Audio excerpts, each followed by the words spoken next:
ಮಹಿಮೆ ಉಂಟಾಗಲಿ. ಈ ಒಂದು ವಿಶೇಷವಾದಂಥ ದಿನದಲ್ಲಿ ನಿಮ್ಮೆಲ್ಲರ ಜೊತೆಗೆ ಸೇರಿ ಕರ್ತನನ್ನು ಆರಾಧನೆ ಮಾಡಲಿಕ್ಕಾಗುವ ಹಾಗೆ ಕರ್ತನ ಉಪಕಾರಗಳನ್ನು ನೆನೆಸಿ ಕರ್ತನಿಗೆ ಕೃತಜ್ಞತೆಗಳನ್ನು ಸಲ್ಲಿಸುವ ಹಾಗೆ ಆತನು ಮಾಡಿದಂಥ ಕಾರ್ಯಗಳನ್ನು ನೆನೆದು ನಾನು ನಿಮ್ಮ ಮಧ್ಯದಲ್ಲಿ ಇವತ್ತಿನ ಸೇವೆಯಲ್ಲಿ ಭಾಗಿಯಾಗುವಂಥದ್ದು ಇದು ದೇವರು ನನಗೆ ಅನುಗ್ರಹಿಸಿದಂತಹ ಆತನ ಕೃಪಾವರವೇ ಎಂಬುದಾಗಿ ನಾನು ದೇವರಿಗೆ ಕೃತಜ್ಞತೆಗಳನ್ನು ಸಲ್ಲಿಸುವಂತವನಾಗಿದ್ದೇನೆ. ಎರಡನೇದಾಗಿ ಇವತ್ತಿನ ಒಂದು ಸೇವೆಗೋಸ್ಕರವಾಗಿ ಆಮಂತ್ರಣ ಮಾಡಿದ ಸಭಾ ಸೇವಕರಾದ ಮಾದೇಶ್ ಅವರಿಗೂ ಮತ್ತು ಸಭಾ ಸೇವಕರಾದ ಆಂಟೋನಿ ಅವರಿಗೂ, ಬ್ರದರ್ ಕಾಶಿ ಅವರಿಗೂ, ಬ್ರದರ್ ರಾಜು ಅವರಿಗೂ ಮತ್ತು ಕುಮಾರ್ ಅವರಿಗೂ, ಹೀಗೆ ನಿಮ್ಮೆಲ್ಲರಿಗೂ ಕೂಡ ನಮ್ಮ ಕುಟುಂಬದ ಮತ್ತು ಸೇವೆಯ ವತಿಯಿಂದ ವಂದನೆಗಳನ್ನು ಸಲ್ಲಿಸ್ತೇನೆ. ನನಗೆ ಗೊತ್ತಿದೆ ನೀವೆಲ್ಲರೂ ನಮಗೋಸ್ಕರವಾಗಿ ಮತ್ತು ನಮ್ಮ ಸೇವೆಗೋಸ್ಕರವಾಗಿ ಪ್ರಾರ್ಥನೆ ಮಾಡ್ತಾ ಇದ್ದೀರಿ. ನಮ್ಮ ಸೇವೆ ಕುರಿತಾದಂತಹ ಅನೇಕ ಕಾರ್ಯಗಳನ್ನು ಮಾದೇಶ್ ಅವರ ಹತ್ರ ಹಂಚ್ಕೊಂಡಾಗ ಅವರು ನಿಮ್ಮ ಹತ್ರ ಹಂಚ್ಕೊಳ್ತಾರೆ. ಮತ್ತು ಅದ್ರ ಪ್ರಕಾರವಾಗಿ ನೀವು ತಪ್ಪದೆ ನಿಮ್ಮ ಕುಟುಂಬ ಪ್ರಾರ್ಥನೆಗಳಲ್ಲಿ ಅಥವಾ ಉಪವಾಸ ಪ್ರಾರ್ಥನೆಯಲ್ಲಿ, ಸಭಾ ಪ್ರಾರ್ಥನೆಗಳಲ್ಲಿ ನಮ್ಮನ್ನು ನೆನಪು ಮಾಡಿಕೊಂಡು ನಮ್ಮನ್ನು ಮತ್ತು ನಮ್ಮ ಸೇವೆಯನ್ನು ಈ ರೀತಿಯಾಗಿ ಪ್ರೋತ್ಸಾಹ ಮಾಡ್ತಾ ಇರೋದ್ರಿಂದ ಕರ್ತನ ಹೆಸರಿನಲ್ಲಿ ನಿಮ್ಮೆಲ್ಲರಿಗೂ ನಾನು ವಂದನೆಗಳನ್ನು ಸಲ್ಲಿಸ್ತೇನೆ. ಇವತ್ತು ನಮಗೆ ಬಹಳ ವಿಶೇಷವಾದಂತಹ ದಿನ ಅಲ್ಲ. ಸೊ ವಿಶೇಷವಾದಂತಹ ದಿವಸದಲ್ಲಿ ನಾವು ಹೆಚ್ಚೊತ್ತು ಇಲ್ಲೇ ಹೆಂಗಿರಬೇಕು ಅನ್ನೋದು ಒಂದು ಆಲೋಚನೆ ನಮ್ಮಲ್ಲಿ ಅನೇಕರಿಗೆ. ನಾವು ಹೊರಗೋದ್ರೆ ಬೇರೆ ಏನಾದರೂ ಮಾಡ್ಬೋದಲ್ಲ, ನಮ್ಮ ಅಕ್ಕಪಕ್ಕದವ್ರನ್ನ ಕರೆದು ಅಥವಾ ಯಾರನ್ನಾದ್ರೂ ಮನೆಗೆ ಕರೆದು ನಾವು ಯಾರ ಮನೆಗಾದ್ರೂ ಹೋಗಿ ಹೀಗೆ ಈ ಹೊಸ ವರ್ಷವನ್ನ ನಾವು ವಿವಿಧವಾಗಿ ಆಚರಿಸಬಹುದಲ್ಲ ಅನ್ನುವಂಥದ್ದು. ಆದರೆ ಈ ವರ್ಷದ ಮೊದಲನೇ ದಿನ ಅಥವಾ ಮೊದಲ ಕ್ಷಣಗಳನ್ನ ದೇವರ ಪ್ರಸನ್ನತೆಯಲ್ಲಿ ಕಳೆಯುವಂಥದ್ರಲ್ಲಿ ನಮಗೆ ದೊರಕತಕ್ಕಂಥ ಆಶೀರ್ವಾದ ಇನ್ಯಾವುದರಲ್ಲಿ ಕೂಡ ಇರೋದಿಲ್ಲ. ಹೀಗಾಗಿ ಸ್ವಲ್ಪ ಹೊತ್ತು ಅಷ್ಟೇ ನಾವು ದೇವರ ಒಂದು ಪ್ರಸನ್ನತೆಯಲ್ಲಿ ಇದ್ದು ದೇವರ ವಾಕ್ಯಗಳನ್ನ ಮತ್ತು ದೇವರು ಮಾಡಿದಂಥ ಉಪಕಾರಗಳನ್ನ ನೆನೆಸಿ ನಾವು ಈ ಒಂದು ವರ್ಷವನ್ನ ಪ್ರಾರಂಭ ಮಾಡೋಣ. ಈಗಾಗಲೇ ನಿಮ್ಮಲ್ಲಿ ಅನೇಕರು ಸಾಕ್ಷಿ ಹೇಳ್ತಾ ಬಂದ್ರಿ, ದಾಟಿದ ವರ್ಷ ಅಂದ್ರೆ 2024 ಎಷ್ಟು ಕಠಿಣವಾಗಿತ್ತು, ಎಷ್ಟು ಕಷ್ಟಕರವಾಗಿತ್ತು, ಎಷ್ಟು ಕಣ್ಣೀರು, ಎಷ್ಟು ಅನಾರೋಗ್ಯ, ಎಷ್ಟು ದುಃಖ ಅಥವಾ ಎಷ್ಟೊಂದು ಒತ್ತಡ, ಸಮಸ್ಯೆಗಳು. ಆ ಒಂದು ದುಃಖ ಅಥವಾ ಸಂಕಷ್ಟಗಳನ್ನ ಹೇಗೆ ಸಹಿಸಿಕೊಳ್ಳಿಕ್ಕೆ ಸಾಧ್ಯ ಆಯಿತು? ಮನುಷ್ಯ ಮಾತ್ರದವರಿಂದ ಖಂಡಿತ ಸಾಧ್ಯ ಇಲ್ಲ. ದೇವರ ಕೃಪೆ, ಆತನ ಪ್ರೀತಿ, ಆತನ ನಡೆಸುವಿಕೆ, ಆ ಒಂದು ಕಠಿಣವಾದಂಥ ಸಂದರ್ಭದಲ್ಲಿ ಕೂಡ ನೀವು ದಾಟಿ ಬರ್ಲಿಕ್ಕೆ ಸಾಧ್ಯ ಆಯಿತು. ಹೀಗಾಗಿ ನನಗೆ ಯಾಕೆ ಬಂತು, ಅವ್ರಿಗೆ ಯಾಕೆ ಬರಲಿಲ್ಲ ಅಂತ ಒಂದು ಪ್ರಶ್ನೆ ಇದ್ರೆ ಅದನ್ನ ತೆಗೆದುಹಾಕ್ಬಿಡ್ರಿ. ನಿಮಗ್ ಬಂದಿರೋದಕ್ಕೆ ನೀವು ದೇವರಿಗೆ ಸ್ತೋತ್ರ ಹೇಳಿ. ಯಾಕಂದ್ರೆ ದೇವರು ಒಂದು ವೇಳೆ ಅಂತ ಒಂದು ಕಠಿಣತೆಯನ್ನು ನಿಮಗೆ ಬರಮಾಡಿದ್ರೆ ಅಥವಾ ಅನಾರೋಗ್ಯವನ್ನ ಅಥವಾ ಕಷ್ಟಗಳನ್ನ, ಒತ್ತಡಗಳನ್ನ, ಸಮಸ್ಯೆಗಳನ್ನ ನೆನೆಸಲಾರದ ರೀತಿಯಲ್ಲಿ ಒಂದು ವೇಳೆ ನೀವು ಎದುರಿಸಬೇಕಾದಂತ ಪರಿಸ್ಥಿತಿಗಳು ಬಂದಿದ್ರೆ ದೇವರು ಅದನ್ನ ನಿಮ್ಮ ಹಿತಕ್ಕಾಗಿ ಅಥವಾ ನಿಮ್ಮ ಒಂದು ಹೇಳಿಕೆಗಾಗಿ, ಆಶೀರ್ವಾದಕ್ಕಾಗಿ ಅದನ್ನ ಸಾಧನವಾಗಿ ಅದನ್ನು ಉಪಯೋಗಿಸ್ಕೊಳ್ಳಿಕ್ಕೆ ಸಿದ್ಧನಿದ್ದಾನೆ. ಹೀಗಾಗಿ ಅದರ ಪ್ರತಿಫಲವನ್ನ ನೀವು ಖಂಡಿತ ಕಾಣ್ತೀರಿ.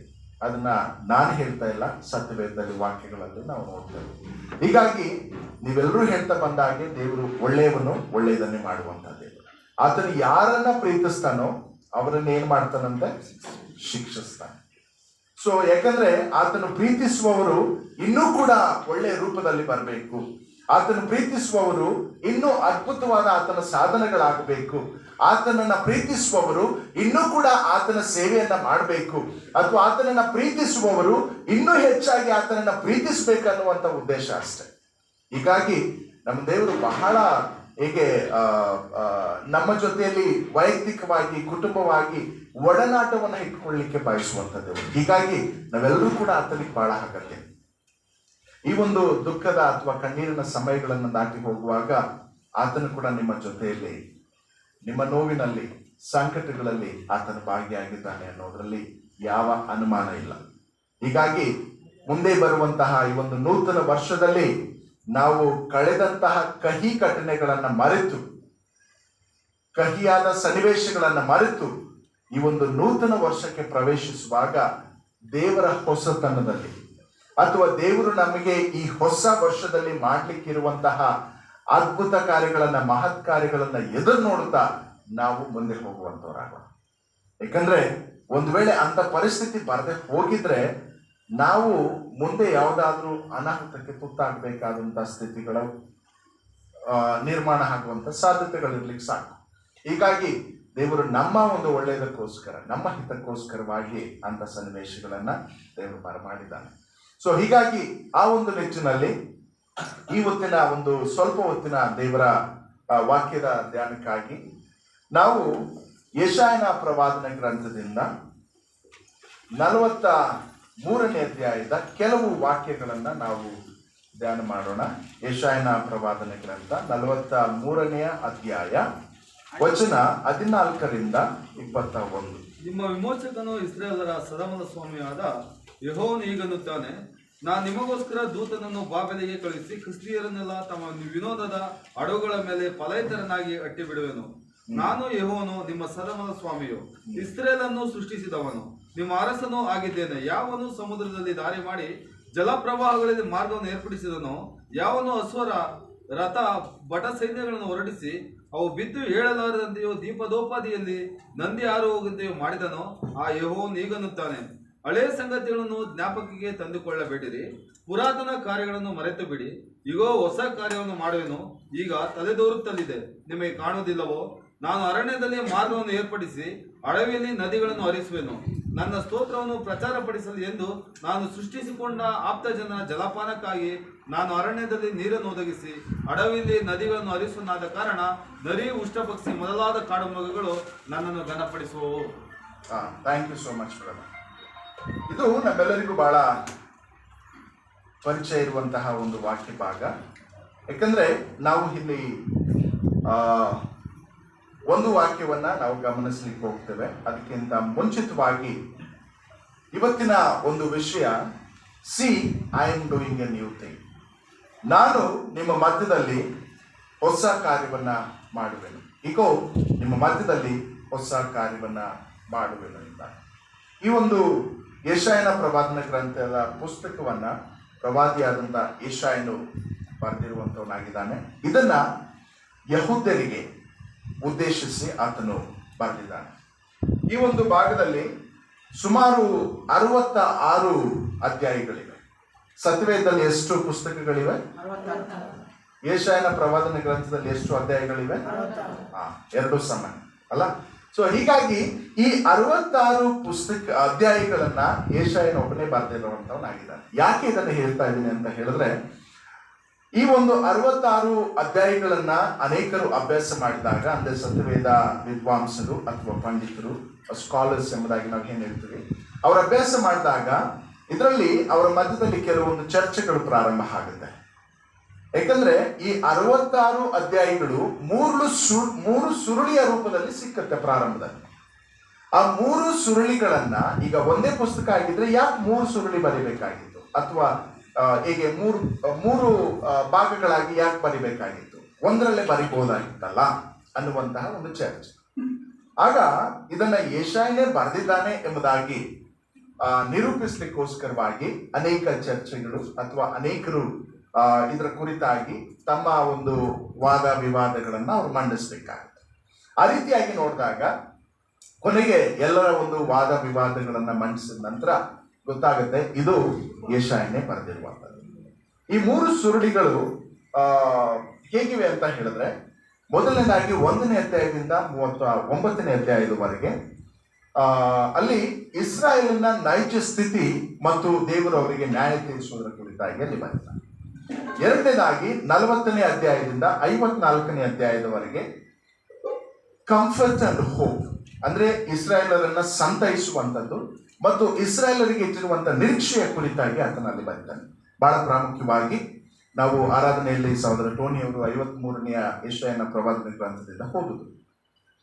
ಯೇಸು ಕ್ರಿಸ್ತನು ಪರಲೋಕದಲ್ಲಿರಬೇಕಾಗಿದ್ದಂತಹವನು, ಪರಲೋಕದಲ್ಲಿ ತಂದೆಯಾದ ದೇವರಿಗೆ ಸರಿಸಮಾನಾಗಿದ್ದಂಥವನು, ಏನೂ ಇಲ್ಲದವನಾಗಿ ಧಿಕ್ಕರಿಸಲ್ಪಟ್ಟಂತವನಾಗಿ ನಮಗೋಸ್ಕರ ಒಬ್ಬ ದ್ರೋಹಿಯಾಗಿ ಈ ಲೋಕದಲ್ಲಿ ಕಾಣಿಸ್ಕೊಂಡು ಉದ್ದೇಶ ನಮಗೆ ರಕ್ಷಣೆಯ ನಿರೀಕ್ಷೆಯನ್ನ ಹುಟ್ಟಿಸ್ಲಿಕ್ಕೋಸ್ಕರವಾಗಿ. ಇದು ನಿರೀಕ್ಷೆಯನ್ನ ಹುಟ್ಟಿಸ್ತಕ್ಕಂತಹ ಒಂದು ಪುಸ್ತಕ.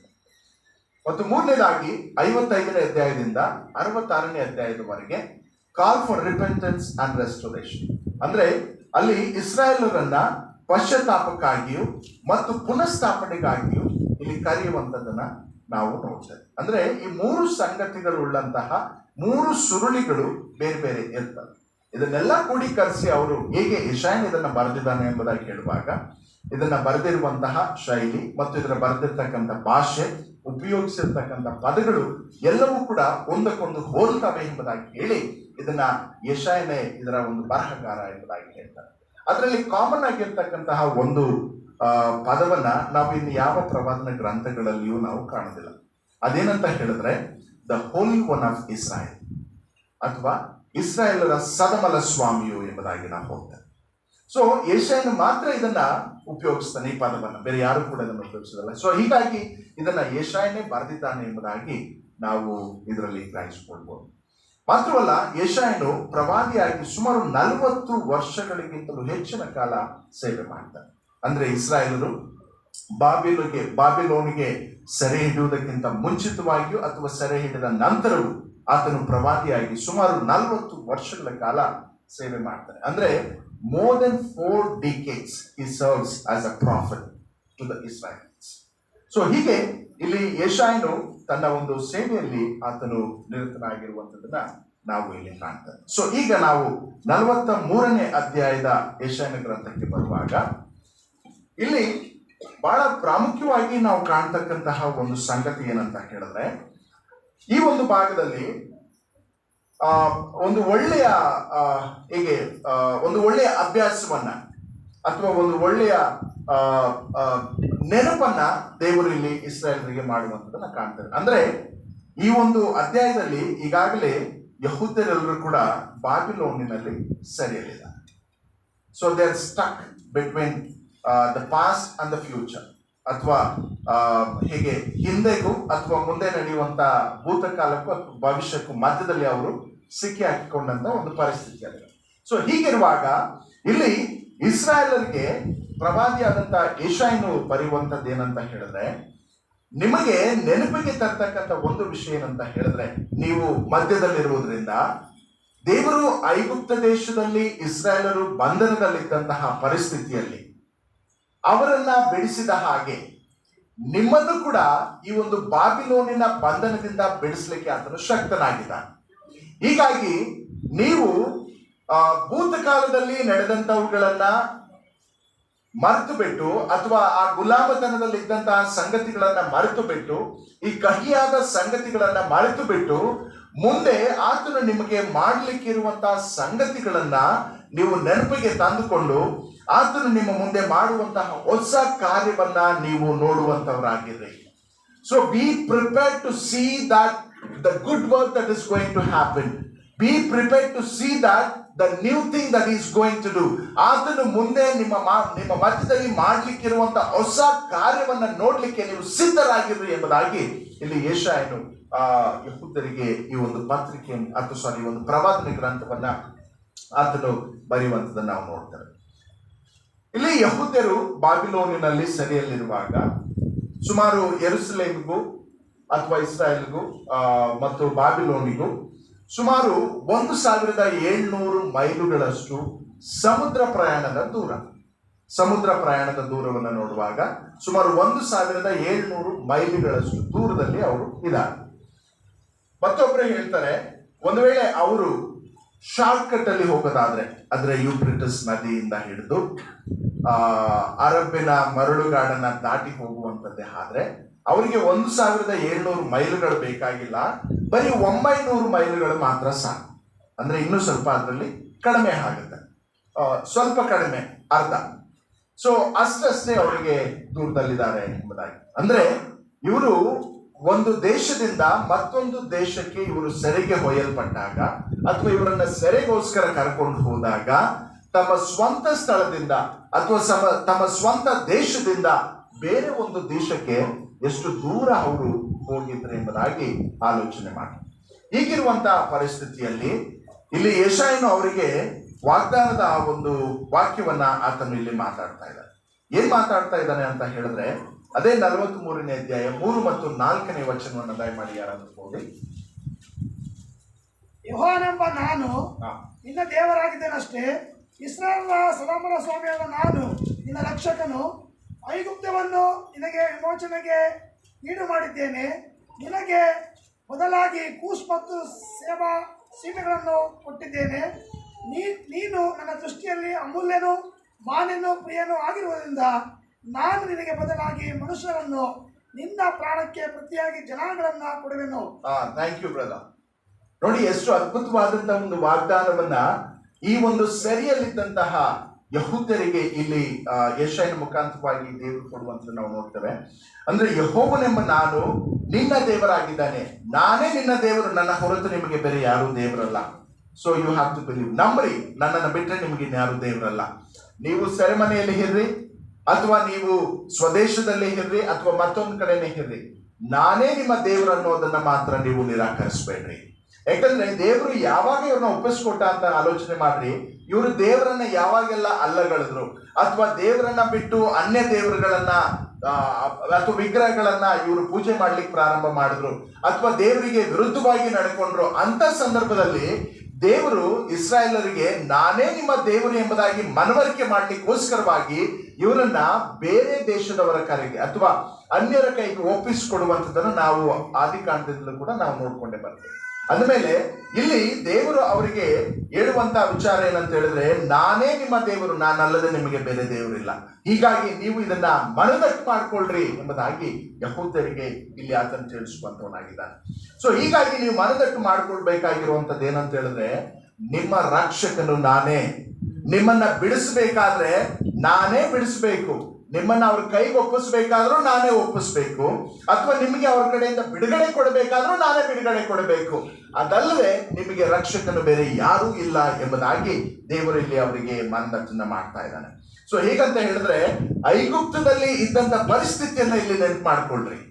ನೀವು ಐಗುಪ್ತದಲ್ಲಿ ಗುಲಾಮರಾಗಿದ್ದಾಗ ಅಥವಾ ಐಗುಪ್ತದಲ್ಲಿ ನೀವು ದಾಸತ್ವದಲ್ಲಿದ್ದಾಗ ನಿಮ್ಮ ಪರಿಸ್ಥಿತಿ ಹೇಗಿತ್ತು, ಅದನ್ನ ಬಿಡಿಸಿದವನು ಯಾರು, ಅಲ್ಲಿಂದ ವಿಮೋಚಿಸಿದವನು ಯಾರು, ನಾನೇ ಎಂಬುದಾಗಿ ಇಲ್ಲಿ ಆತನು ಮನವರಿಕೆಯನ್ನ ಅಥವಾ ನೆನಪು ಮಾಡುವಂಥದ್ದನ್ನು ನಾವು ನೋಡ್ತೇವೆ. ಹೀಗಾಗಿ ಯಾಕೆ ಬಿಡಿಸ್ಬೇಕಾಯ್ತು ಅಂತ ಹೇಳಿದ್ರೆ, ನಿಮ್ಮ ಬದಲಾಗಿ ಕೂಶ್ ಮತ್ತು ಸೇಬಾ ಸೀಮೆಗಳನ್ನ ನಾನು ಅವರಿಗೆ ಕೊಟ್ಟೆನು, ನಿಮಗ್ ಬದಲಾಗಿ ಬೇರೆ ದೇಶಗಳನ್ನ ಅವರನ್ನ ಕೊಟ್ಟೆನು ನಿಮ್ಮನ್ನ ಬಿಡಿಸ್ಲಿಕ್ಕೋಸ್ಕರವಾಗಿ. ಯಾಕಂದ್ರೆ ನೀವು ನನ್ನ ದೃಷ್ಟಿಯಲ್ಲಿ ಮಾನ್ಯರು, ನನ್ನ ದೃಷ್ಟಿಯಲ್ಲಿ ಅಮೂಲ್ಯರು, ನನ್ನ ದೃಷ್ಟಿಯಲ್ಲಿ ಪ್ರಿಯರು ಆಗಿರುವುದರಿಂದ ಮನುಷ್ಯರಿಗೆ ಪ್ರತಿಯಾಗಿ, ಪ್ರಾಣಕ್ಕೆ ಪ್ರತಿಯಾಗಿ ಜನಾಂಗಗಳನ್ನ ನಾನು ಕೊಟ್ಟು ನಿಮ್ಮನ್ನ ನಾನು ಆ ಒಂದು ಗುಲಾಮತನದಿಂದ, ಒಂದು ಸೆರೆಯಿಂದ ನಾನು ಬಿಡಿಸ್ಕೊಂಡಿದ್ದೇನೆ. ಯಾಕಂದ್ರೆ ನೀವು ನನಗೆ ಮಾನ್ಯರು, ಪ್ರಿಯರು ಮತ್ತು ನೀವು ನನಗೆ ಶ್ರೇಷ್ಠರು ಆಗಿರುವುದರಿಂದ ನಿಮ್ಮನ್ನ ನಾನು ರಕ್ಷಿಸ್ತೇನೆ ಎಂಬುದಾಗಿ ವಾಗ್ದಾನವನ್ನು ಆತನು ಇಲ್ಲಿ ಮಾಡುವಂಥದ್ದನ್ನು ನಾವು ಕಾಣ್ತೇವೆ.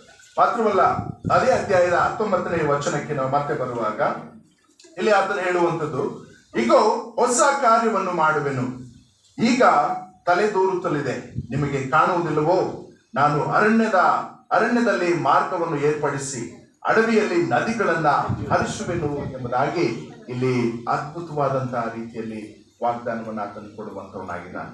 ಅಂದ್ರೆ ಈ ಒಂದು ಭಾಗದಲ್ಲಿ ನೋಡುವಾಗ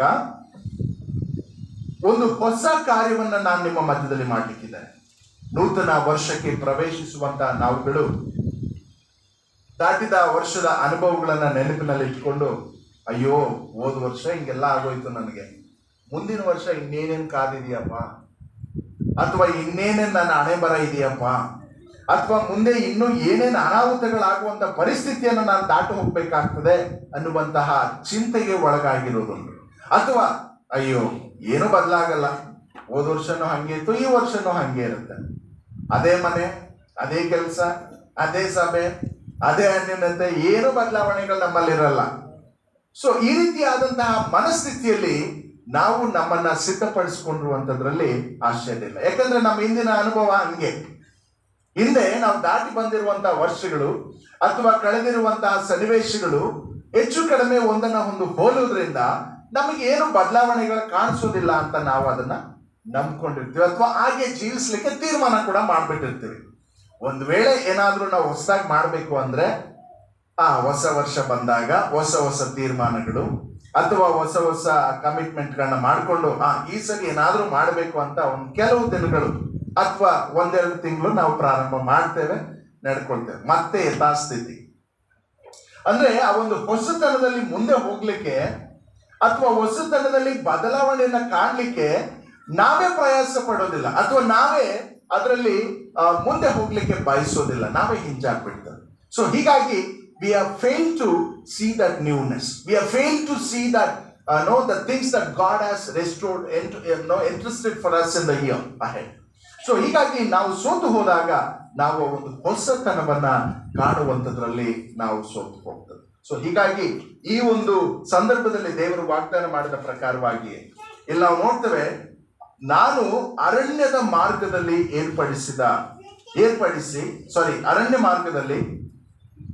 ನಾನು ಅರಣ್ಯದಲ್ಲಿ ಮಾರ್ಗವನ್ನ ಏರ್ಪಡಿಸಿ ಅಡವಿಯಲ್ಲಿ ನದಿಗಳನ್ನ ಹರಿಸುವೆನು ಎಂಬುದಾಗಿ ಹೇಳ್ತಾರೆ.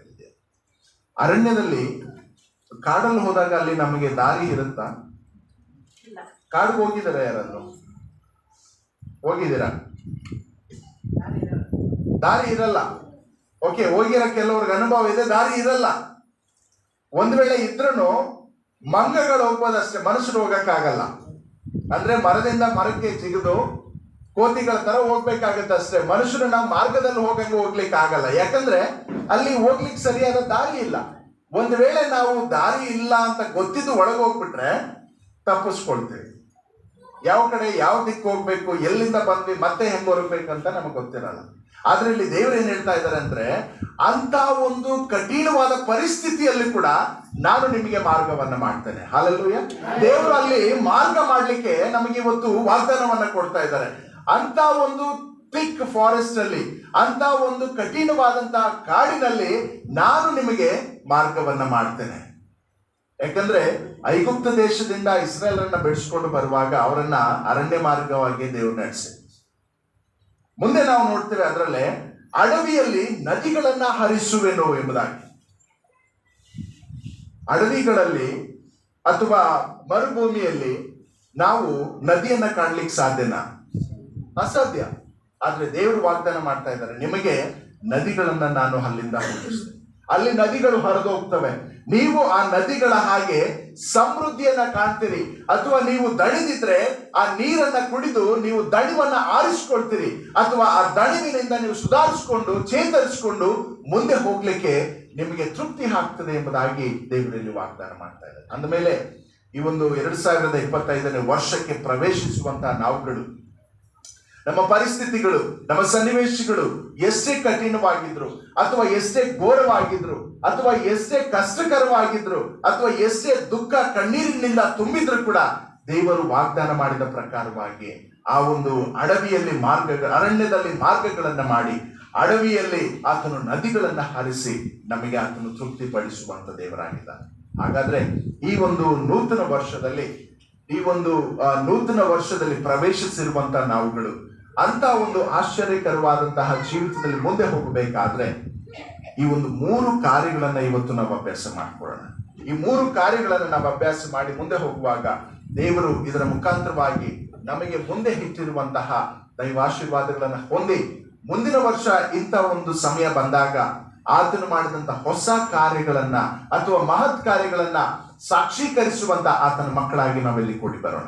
ಮೊದಲನೇದಾಗಿ ಆ 3 ಸಂಗತಿಗಳಲ್ಲಿ ಮೊದಲನೇದು ಹೊಸತನದ ಎದುರು ನೋಡುವಿಕೆ. ಈ ಹೊಸತನದ ಎದುರು ನೋಡುವಿಕೆಯನ್ನ ನಾವು 43ನೇ ಅಧ್ಯಾಯ 19ನೇ ವಾಕ್ಯದಲ್ಲಿ ನಾವು ಹೀಗೆ ನೋಡ್ತೇವೆ. So new things gives us A Joy and satisfaction. ಈ ಹೊಸತನ ಅನ್ನುವಂಥದ್ದು ನಮಗೆ ಸಂತೋಷವನ್ನ ಮತ್ತು ತೃಪ್ತಿಯನ್ನ ಕೊಡುತ್ತೆ. ಸಾಧಾರಣವಾಗಿ ಎವ್ರಿಬಡಿ ಲೈಕ್ಸ್ ಅ ನ್ಯೂ ಥಿಂಗ್. ಎಲ್ಲರೂ ಕೂಡ ಒಂದು ಹೊಸತನವನ್ನ ಕಾಣಬೇಕು, ಒಂದು ಬದಲಾವಣೆಗಳನ್ನ ಕಾಣಬೇಕು, ಅಥವಾ ಏನಾದ್ರೂ ಹೊಸದು ನಮಗೆ ಸಿಕ್ಬೇಕು ಅಂತ ನಾವೆಲ್ಲರೂ ಬಯಸ್ತೇವೆ ಅಲ್ಲ. ಸೊ ಗೊತ್ತಿಲ್ಲ ಎಷ್ಟು ಮಕ್ಕಳು ನಮ್ಮಲ್ಲಿ ಈ ಒಂದು ವರ್ಷದಲ್ಲಾದ್ರೂ ನಮ್ಮ ಪ್ಯಾರೆಂಟ್ಸ್ ನನಗೊಂದು ಹೊಸ ಮೊಬೈಲ್ ಕೊಡಿಸ್ತಾರೆ, ಅಥವಾ ಈ ವರ್ಷ ಆದ್ರೂ ನನಗೊಂದು ಹೊಸ ಸೈಕಲ್ ಕೊಡಿಸ್ತಾರೆ, ಅಥವಾ ಈ ವರ್ಷ ಆದ್ರೂ ನನಗೆ ಒಂದು ಲ್ಯಾಪ್ಟಾಪ್ ಕೊಡಿಸ್ತಾರೆ, ಅಥವಾ ಈ ವರ್ಷ ಆದ್ರೂ ನನಗೆ ಒಂದು ಒಳ್ಳೆ ಬ್ರಾಂಡೆಡ್ ಶೂಸ್ ಅಥವಾ ಡ್ರೆಸ್ ಅನ್ನ ಕೊಡಿಸ್ತಾರೆ, ಅಥವಾ ಈ ವರ್ಷ ಆದ್ರೂ ನನಗೆ ಬೇರೆ ಏನಾದ್ರೂ ಹೊಸದಾಗಿ ಕೊಡಿಸ್ತಾರೆ ಅಂತ ಆಶೆಗಳನ್ನ ನಾವು ಇಟ್ಕೊಂಡಿರ್ತೀವಿ. ಸೊ ನಮಗೆ ಅದು ಒಂದು ಬಯಕೆ ಅಲ್ಲ, ಒಂದು ಹೊಸದು ಸಿಗುತ್ತೆ, ಏನೋ ಒಂದು ಹೊಸದು ಸಿಗುತ್ತೆ. ಫಾರ್ ಎಕ್ಸಾಂಪಲ್ ಕ್ರಿಸ್ಮಸ್ ಅಥವಾ ನ್ಯೂ ಇಯರ್ ಬಂದ್ರೆ ಹೊಸ ಬಟ್ಟೆ ಗ್ಯಾರಂಟಿ. ಹಾಗೆ ಈ ವರ್ಷದಲ್ಲಿ ಎಕ್ಸ್ಪೆಕ್ಟೇಷನ್ಸ್, ಉದಾಹರಣೆಗೆ ನಮ್ಮ ಮಗ ಕೂಡ ಕೇಳ್ತಾನೆ, ನನಗೆ ಅದನ್ನು ಕೊಡಿಸಿ ಇದನ್ನು ಕೊಡಿಸಿ ಅಂತ. ನಾವು ಕೂಡ ಒಂದು ಚೆಕ್ ಪಾಯಿಂಟ್ ಇಟ್ಟಿದ್ದೀವಿ, ಏನಂದ್ರೆ ನೀನ್ ಪರ್ಸೆಂಟೇಜ್ ತೋರಿಸು, ಆಮೇಲೆ ಹೊಸದು ಕೊಡಿಸ್ತೀವಿ ಅಂತ. ಯಾಕಂದ್ರೆ ಅವ್ನು 10th ಅಲ್ಲಿ ಹೋಗ್ತಾ ಇದ್ದಾನೆ, ನಿನ್ ಪರ್ಸೆಂಟೇಜ್ ತಕ್ಕ ಹಾಗೆ ನಿನಗೆ ಏನ್ ಕೊಡಿಸ್ಬೇಕು ಅಂತ ನಾವು ಡಿಸೈಡ್ ಮಾಡ್ತೀವಿ.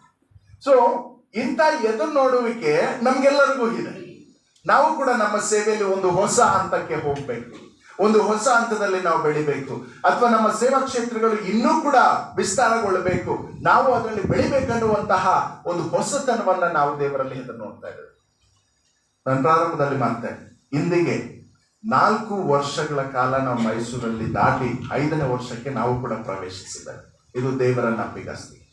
ಅಂದ ಮೇಲೆ ಮುಂಬರುವಂತಹ ಈ ಒಂದು 5ನೇ ವರ್ಷದಲ್ಲಿ ನಾವು ಇನ್ನೂ ಕೂಡ ಹೆಚ್ಚಾಗಿ ಅಭಿವೃದ್ಧಿಯನ್ನ ಕಾಣಬೇಕು, ಅಥವಾ ಹೊಸತನಗಳನ್ನ ಕಾಣಬೇಕು, ಹೊಸ ಹೊಸ ಕುಟುಂಬಗಳನ್ನ ಸಂಧಿಸಬೇಕು, ಹೊಸ ಹೊಸ ಸಭೆಗಳ ಜೊತೆಯಲ್ಲಿ ನಾವು ಸೇವೆ ಮಾಡಬೇಕು, ಹೊಸ ಹೊಸ ಕುಟುಂಬಗಳ ಜೊತೆಯಲ್ಲಿ ಸೇವೆ ಮಾಡ್ಬೇಕನ್ನುವಂತ ಹಂಬಲ ನಮ್ಮಲ್ಲಿ ಕೂಡ ಇದೆ. ಹಾಗಾದ್ರೆ ನಾವು ಹಂಗ ಅಂದುಕೊಂಡು ಏನೋ ಮಾಡದೆ ಸುಮ್ಮನೆ ಇದ್ಬಿಟ್ರೆ ಆ ಒಂದು ಹೊಸತನವನ್ನ ಕಾಣ್ಲಿಕ್ಕೆ ಸಾಧ್ಯನ? ಅಥವಾ ನಾವು ಹೊಸತನವನ್ನ ಬಯಸಿ ನಮ್ಮ ಪ್ರಯಾಸಗಳು ಇಲ್ಲದೆ ಹೋದ್ರೆ, ಅಥವಾ ಅದಕ್ಕೆ ಬೇಕಾದಂತಹ ಸಿದ್ಧತೆಗಳನ್ನ ನಾವು ಮಾಡ್ಕೊಳ್ಳದೆ ಹೋದ್ರೆ, ನಾವು ಆ ಒಂದು ಹೊಸತನದಲ್ಲಿ ಮುಂದೆ ಹೋಗ್ಲಿಕ್ಕೆ ಸಾಧ್ಯನ? ಆಗೋದು.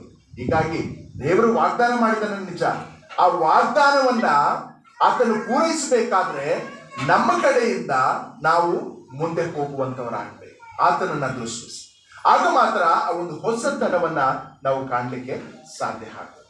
ನಾವು ಇದೇ ಹೊಸತನವನ್ನ ಹೊಸ ಒಡಂಬಡಿಕೆಯಲ್ಲಿ ವಿವಿಧವಾಗಿ ಕಾಣ್ತೇವೆ. ಹೊಸ ಒಡಂಬಡಿಕೆ, ಅಥವಾ ಹೊಸ ಹಾಡು, ಅಥವಾ ಹೊಸ ಗೀತೆ, ಅಥವಾ ಹೊಸ ದ್ರಾಕ್ಷಾರಸ, ಅಥವಾ ಹೊಸದಾಗಿ ಹುಟ್ಟುವಂಥದ್ದು, ಹೀಗೆ ಅನೇಕ ರೀತಿಯಾದಂತಹ ಹೊಸ ಸಂವತ್ಸರ ಅಥವಾ ನೂತನ ವರ್ಷ, ಹೀಗೆ ಅನೇಕ ಹೊಸತನಗಳನ್ನ ನಾವು ಹೊಸ ಒಡಂಬಡಿಕೆಯಲ್ಲಿ ಕಾಣ್ತೇವೆ. ಯಾಕಂದ್ರೆ ಅದಕ್ಕೆ ಮೂಲ ಕಾರಣನೇ ನಮ್ಮ ರಕ್ಷಕನಾದಂತಹ Yesu Krista.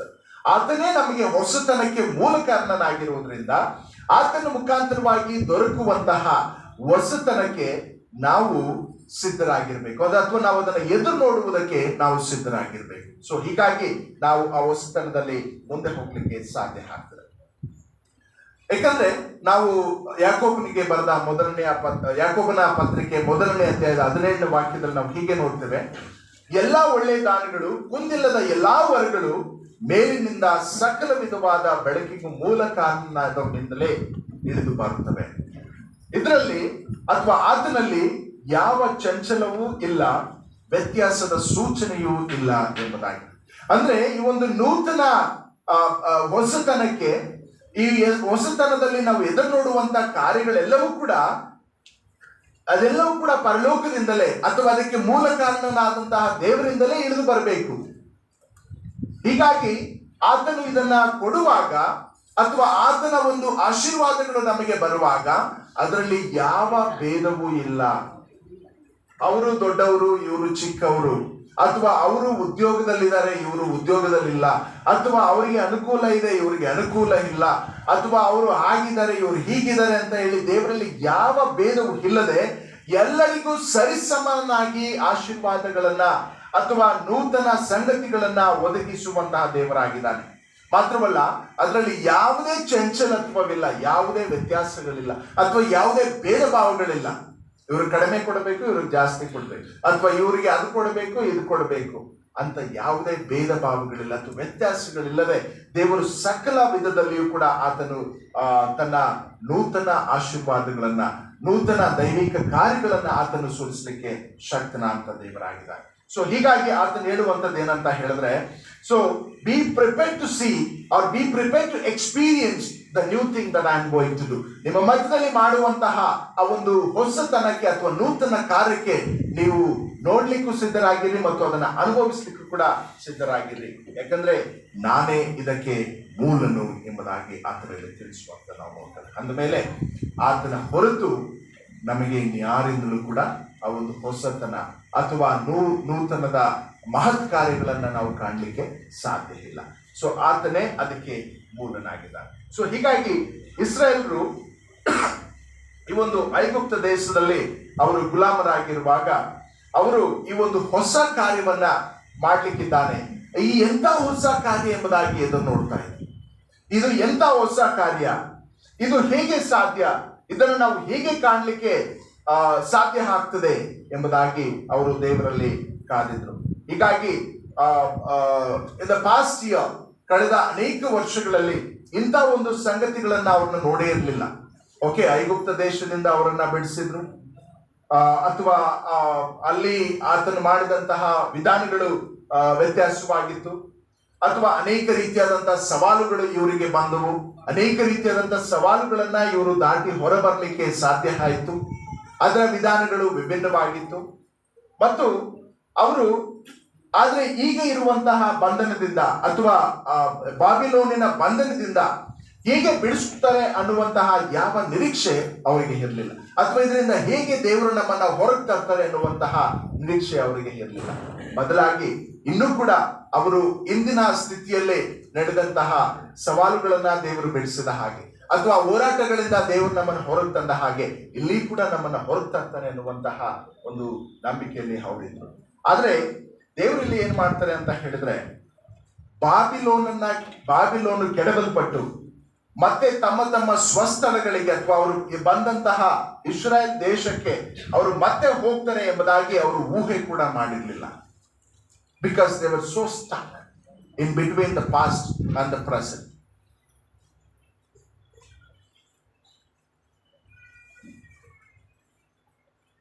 But they were so stuck in between ಭೂತಕಾಲಕ್ಕೂ ಮತ್ತು ಭವಿಷ್ಯ ಕಾಲಕ್ಕೂ ಮಧ್ಯದಲ್ಲಿ ಅವರು ಸಿಕ್ಕಿ ಹಾಕಿಕೊಳ್ಳಲ್ಪಟ್ಟಂತವರಾಗಿ ಅವರು ಇಲ್ಲಿ ಅವರ ಒಂದು ಪರಿಸ್ಥಿತಿ ಬಹಳ ಕಠಿಣವಾಗಿ ಇರುವಂಥದ್ದು ನಾವು ಕಾಣ್ತೇವೆ. ಸೊ ಹಾಗಾದ್ರೆ ಇವತ್ತಿನ ದಿನಗಳಲ್ಲಿ ಒಂದು ವೇಳೆ ಹಿಂದೆ ನಮ್ಮ ಜೀವಿತಗಳಲ್ಲಿ ಅಥವಾ ಕುಟುಂಬದಲ್ಲಿ ನಡೆದಂತಹ ಕಹಿಯಾದ ಘಟನೆಗಳನ್ನ ನೆನಪಿನಲ್ಲಿ ಇಟ್ಕೊಂಡು ನಾವು ಮುಂದೆನೂ ಹೋಗ್ಲಿಕ್ಕಾಗದೆ ಅಥವಾ ಅದೇ ಸ್ಥಿತಿಯಲ್ಲೂ ಇರ್ಲಿಕ್ಕಾಗದೆ ಅಂತರದಲ್ಲಿ ನಾವು ಒಂದು ವೇಳೆ ಸಿಕ್ಕಿ ಹಾಕಿಕೊಂಡಿರುವಂತದ್ದೇ ಆದ್ರೆ, ಇವತ್ತು ದೇವರು ನಮಗೆ ಪ್ರಕಟಪಡಿಸುವಂಥದ್ದು ಏನಂತ ಹೇಳಿದ್ರೆ, ಈಗೋ ನಾನು ನಿಮ್ಮ ಮಧ್ಯದಲ್ಲಿ ಒಂದು ಹೊಸ ಕಾರ್ಯವನ್ನ ಮಾಡ್ತೇನೆ, ನಿಮ್ಮ ಮಧ್ಯದಲ್ಲಿ ಒಂದು ಹೊಸ ಕಾರ್ಯವನ್ನ ಮಾಡ್ತೇನೆ. ಯಾಕಂದ್ರೆ ಆ ಕಾರ್ಯವನ್ನ ಮಾಡ್ಲಿಕ್ಕೆ ನಾನೇ ರಕ್ಷಕನು, ನನ್ನ ಹೊರತು ಬೇರೆ ಯಾರಿಂದಲೂ ಸಾಧ್ಯ ಇಲ್ಲ.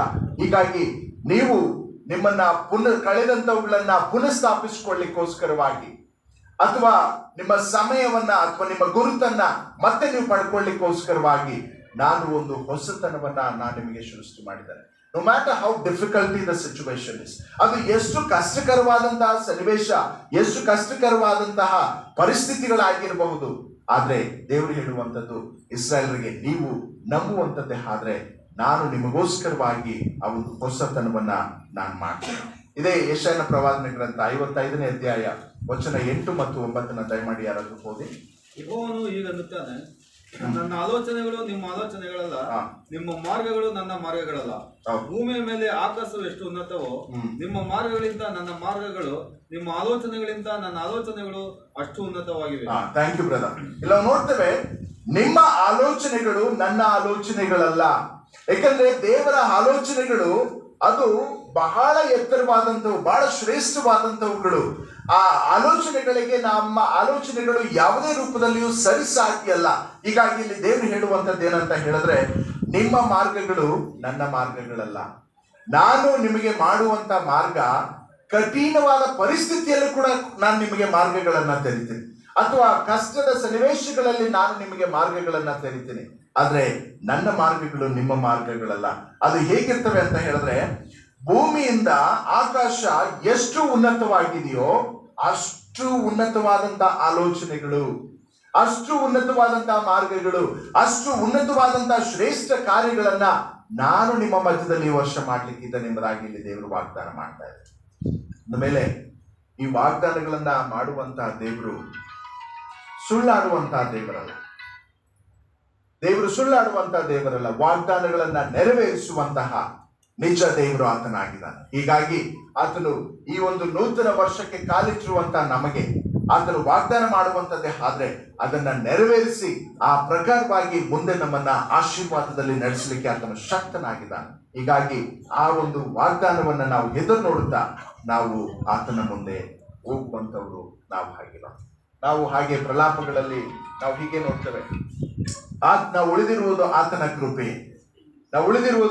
ಕೃಪೆ, ನೀವು ದಿನ ದಿನ ಹೊಸತನವನ್ನ ಕಾಣ್ತೀರಿ ಎಂಬುದಾಗಿ ಅಲ್ಲಿ ಪ್ರವಾದಿಯಾದಂತಹ ಯೆರೆಮೀಯನು ಅಲ್ಲಿ ನಮಗೆ ತಿಳಿಸುವಂತವನಾಗಿದ್ದಾನೆ. ಯಾವಾಗ ನಾವು ಆತನ ನಂಬುವಾಗ ಮಾತ್ರ, ಆತನ ವಾಗ್ದಾನಗಳನ್ನ ನಂಬಿ ಅದನ್ನ ಕೈಗೊಂಡು ನಾವು ನಡೆಯುವಾಗ ಆತನ ಹೊಸತನದಲ್ಲಿ ಮಾತ್ರವಲ್ಲ ಆತನ ಒಂದು ನೂತನ ಕಾರ್ಯಗಳಲ್ಲಿ ನಾವು ಭಾಗಿ ಹಾಕ್ತೇವೆ ಮತ್ತು ಅದರ ಅನುಭವಗಳನ್ನ ನಾವು ಹೊಂದ್ಕೊಳ್ಳಿಕ್ಕೆ ಸಾಧ್ಯವಾಗ್ತದೆ. ಹೀಗಾಗಿ ಕೊರಿಂಥದವರಿಗೆ ಬರೆದ 2ನೇ ಪತ್ರಿಕೆ 4ನೇ ಅಧ್ಯಾಯ 16-17 ವಾಕ್ಯಗಳಲ್ಲಿ ಕೂಡ ನಾವು ನೋಡ್ತೇವೆ, ನಮ್ಮ ಅಂತರ್ಯವು ದಿನೇ ದಿನೇ ಹೊಸದಾಗುತ್ತಾ ಬರ್ತದೆ.